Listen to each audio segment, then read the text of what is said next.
નમસ્કાર દર્શક મિત્રો, કિસાન સમાચાર ચેનલમાં તમારું સ્વાગત છે। જાણીએ આજના સૌથી મોટા સમાચાર। પરેશ ગોસ્વામીએ કહ્યું એટલે પાકું, આંબાલાલ પટેલની લેટેસ્ટ આગાહી। રેશન કાર્ડ ધારકો થઈ જાવ સાવધાન, ખેડૂતોની આવક વધારવા માટે નવી યોજના। ગરીબ નાગરિકો માટે સરકારનો મોટો નિર્ણય। હવે નવા જૂની આટલા ધંધાઓ પર થશે અસર। ખેડૂતોને મળશે વાર્ષિક 36,000 રૂપિયા। ગામડાઓ માટે મોટી ખુશખબર।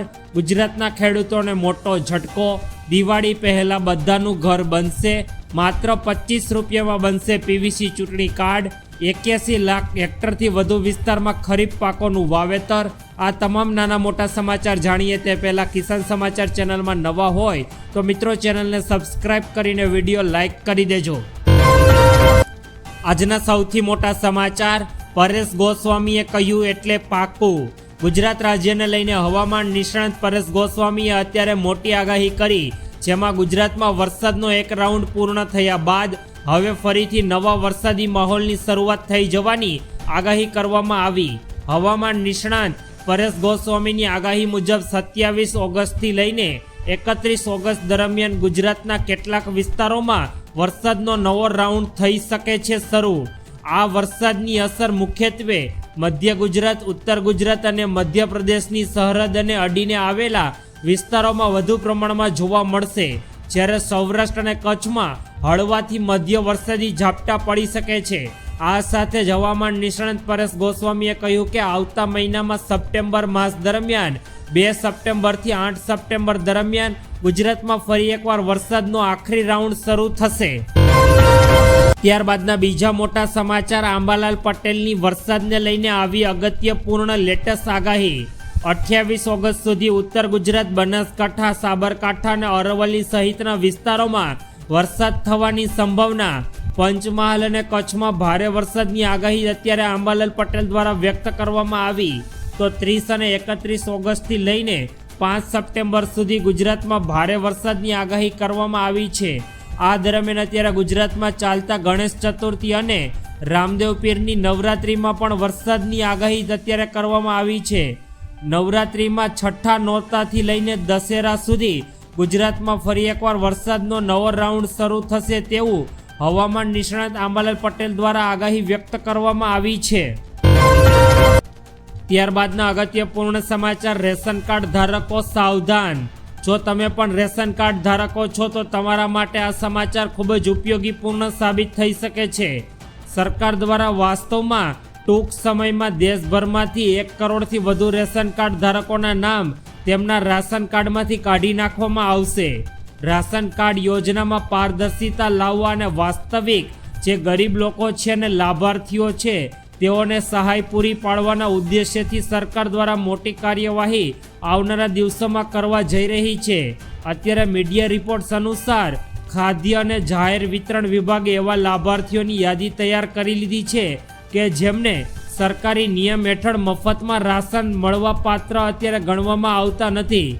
94 લાખ લાભાર્થીઓ આવકવેરો ભરનાર હોવાનું સરકારને જાણવા મળ્યું છે। તો 17 લાખ લોકો પાસે 4 વ્હીલર છે અને 5 લાખ લોકો કંપનીના ડિરેક્ટર પદે નોંધાયેલા છે। આ તમામ લોકો અત્યારે સરકારી યોજના થકી મફત રાશન મેળવી રહ્યા હતા, જેને સરકાર દ્વારા આવનારા સમયમાં રેશન કાર્ડમાંથી તેઓનું નામ ડિરેક્ટ કરી દેવામાં આવશે। ત્યારબાદના અગત્યપૂર્ણ સમાચાર। ખેડૂતોની આવક વધારવા માટે નવી યોજના જુઓ મિત્રો। સરકાર ખેડૂતોની આવક વધારવા માટે અત્યારે ખાસ પહેલ ઉપર કામ કરી રહી છે। સરકાર આવનારા દિવસોમાં એવા મોડેલ પર કામ કરી રહી છે કે જેનાથી ખેડૂતોને તેમનો પાક સીધો તેઓ ગ્રાહકોને વેચી શકે, જેનાથી વચેટિયાઓની ભૂમિકા ઓછી થઈ જાય। કૃષિ મંત્રી શિવરાજસિંહ ચૌહાણે આ જાણકારી આપી અને પીટીઆઈના સમાચાર અનુસાર તેમણે ગયા રવિવારે પૂસામાં લગભગ 400 ખેડૂતો સાથે વાતચીત કરીને આ મહત્વપૂર્ણ વાત કરી।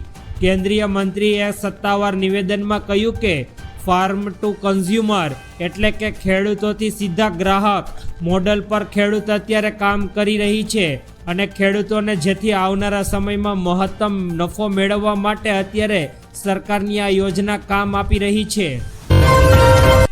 ત્યારબાદના અગત્યપૂર્ણ સમાચાર। ગરીબ નાગરિકો માટે મોટો નિર્ણય। વડાપ્રધાને કહ્યું છે કે અમારી સરકાર શહેરમાં રહેતા ગરીબોને ગૌરવપૂર્ણ જીવન આપવા માટે અત્યારે પ્રતિબદ્ધ છે.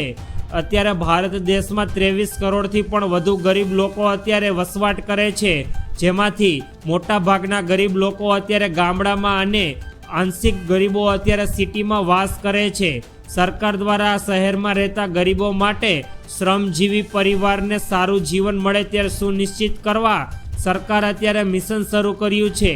એટલા માટે ઘણા વર્ષો પહેલાં અમે ગુજરાતમાં ઝૂંપડપટ્ટીમાં રહેતા લોકો માટે કાયમી દરવાજાવાળી સોસાયટી બનાવવાની પહેલ કરી હતી.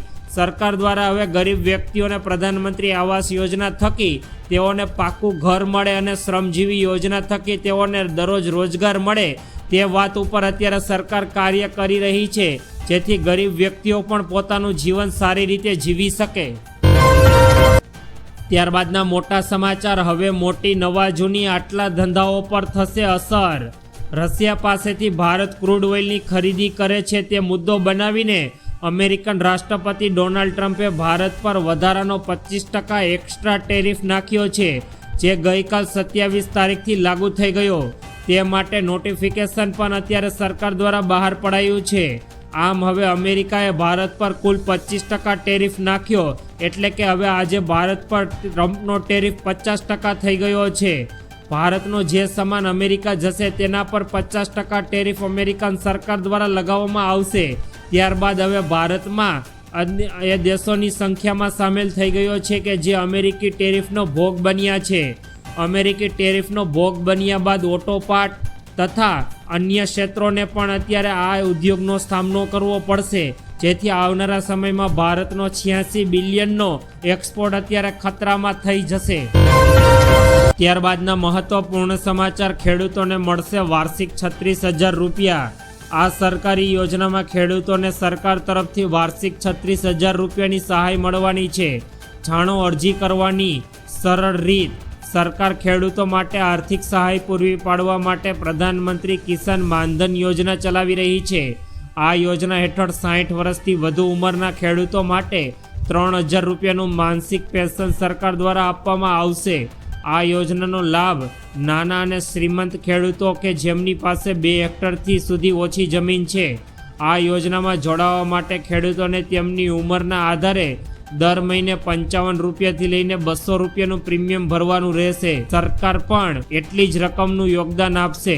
અરજી કરવા માટે આધાર કાર્ડ, બેંક પાસબુક અને જમીન દસ્તાવેજો સાથે નજદીકના કોમન સર્વિસ સેન્ટર પર જઈને તમે આ યોજનાનો લાભ લઈ શકો છો. આ યોજનાનો મુખ્ય ઉદ્દેશ્ય નાના અને શ્રીમંત ખેડૂતોને આર્થિક રીતે સહાય પૂરી પાડવાનો છે કે જેમની ખેતીમાંથી આવક મર્યાદિત છે. આ યોજના કે તેમણે વૃદ્ધાશ્રમમાં પણ કાયમી પેન્શન આપીને સરકાર દ્વારા તેઓની આર્થિક ચિંતા મુક્તિ કરવાનો છે, જેથી તેઓ આત્મસન્માન જીવન જીવી શકે. આ યોજના હેઠળ 60 વર્ષથી ઉંમરના ખેડૂતોને દર મહિને 3,000 રૂપિયાનું નિશ્ચિત પેન્શન આપવામાં આવશે, જે વાર્ષિક 36,000 રૂપિયા થઈ છે. આ યોજનાનો લાભ એવા ખેડૂતો અને શ્રીમંતોને મળશે કે જેમની પાસે 2 હેક્ટર કરતાં પણ ઓછી જમીન રહેલી છે. ત્યારબાદના મોટા સમાચાર. ગામડાઓને મોટી ખુશખબર. ગુજરાતમાં ગ્રામ્ય પંચાયતોને ₹20 રૂપિયાની સાથે 14 પ્રકારના પ્રમાણપત્રો હવે સરકાર દ્વારા સત્તાવાર રીતે જાહેર કરવામાં આવશે, જેમાં આવકનો દાખલો, રેશન કાર્ડમાં ફેરફારની બાબતોનો સમાવેશ થાય છે. સરકારની આ પહેલથી ગ્રામીણ વિસ્તારોના નાગરિકોને પ્રમાણપત્રો અને દસ્તાવેજો વગેરે જેવી રોજિંદી સેવાઓ માટે તાલુકા કે જિલ્લા કચેરીએ જવાની જરૂર નહીં પડે.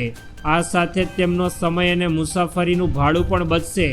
આ પહેલ હેઠળ 248 તાલુકાની 14,112 ગ્રામ્ય પંચાયતોને આવરી લેવામાં આવશે. આ ગ્રામ્ય પંચાયતોમાં હવે તમારે કોઈ પણ પ્રકારના નાના મોટા પ્રમાણપત્રો ત્યાંથી જ તમને CSC સેન્ટર પરથી મળી જવાના છે. આ માટે તમારે માત્ર 20 રૂપિયાની મામૂલી ફી ચૂકવવી પડશે અને ત્યારબાદ તમને તમારું પ્રમાણપત્ર તમારી જ ગ્રામ્ય પંચાયતથી મળી જવાનું છે. ત્યારબાદના અગત્યપૂર્ણ સમાચાર. ગુજરાતના ખેડૂતોને મોટો ઝટકો.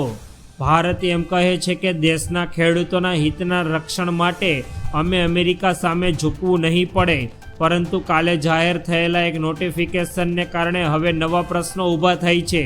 અમેરિકા સાથે તણાવ ઓછો કરવા માટે ભારતે કપાસની આયાત પર 11% ડ્યુટી નાબૂદ કરી છે, પણ તેના દૂરગામી અસરોથી ગુજરાતના ખેડૂતો બાકાત નહીં રહે. હાલ કપાસની આયાત ડ્યુટી સંપૂર્ણપણે નાબૂદ કરવાથી નિર્ણયથી ગુજરાતના કપાસના ખેડૂતો કરતાં સીધો અસર તેની તાત્કાલિક ફાયદો થાય તેવું શક્ય નથી. એટલે કે એક મોઢે ગોળ અને બીજા મોઢે ખોર તેવી પરિસ્થિતિ આવનારા સમયમાં અત્યારે ગુજરાતના ખેડૂતોની થવા જઈ રહી છે.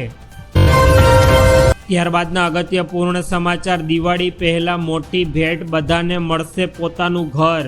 અત્યારે ઘર બનાવવા માટે ઉપયોગમાં લેવામાં આવતી સામગ્રી જેમ કે સિમેન્ટ, સ્ટીલ, સ્ટાઇલ અને પેઇન્ટ વગેરે અલગ અલગ દરે ટેક્સ લેવામાં આવે છે.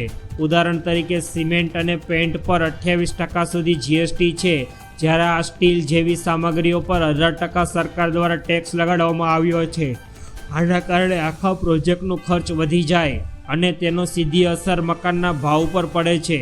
જોકે સરકાર આ ટેક્સ દરો ઘટાડીને સમાન કરી દેશે તો બિલ્ડરનો ખર્ચ પણ ઘટશે અને તેનો સીધો ફાયદો ખરીદનાર જેવા સામાન્ય લોકો સુધી પહોંચશે.